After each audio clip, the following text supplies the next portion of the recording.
প্রকৌশলী বন্ধুরা, Naobhanga two রানীখালী CW08 প্যাকেজের রাস্তার উপরে দাঁড়িয়ে আছি। এই রাস্তার দুই পাশে যে অংশটি দেখতে পাচ্ছেন এগুলোকে কিন্তু এজিং বলা হয়।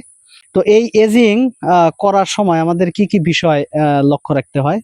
এজিং করার সময় কিন্তু আমাদের রাস্তার যে ফরমেশন লেভেল, সেই লেভেলকে কনসিডার করতে হয়।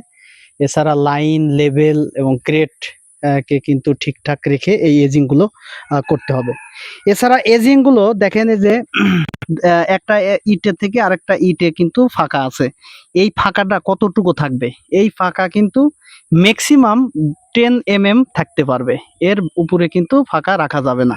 এবং এই ফাঁকা জায়গাগুলোতে কিন্তু 0.5 mm এর বালি দিয়ে ফিলিং করতে হবে এবং এরপরে কিন্তু এর উপরে পানি ছিটে এটাকে কম্প্যাক্ট করতে হবে। কেননা এই বালিটা আমরা ব্যবহার করলে দুইটা এজিং এর যে ইন্টারলকটা হবে, হ্যাঁ, এটা কিন্তু একটা আরেকটাকে কিন্তু খুবই সুন্দরভাবে ধরে রাখতে পারে।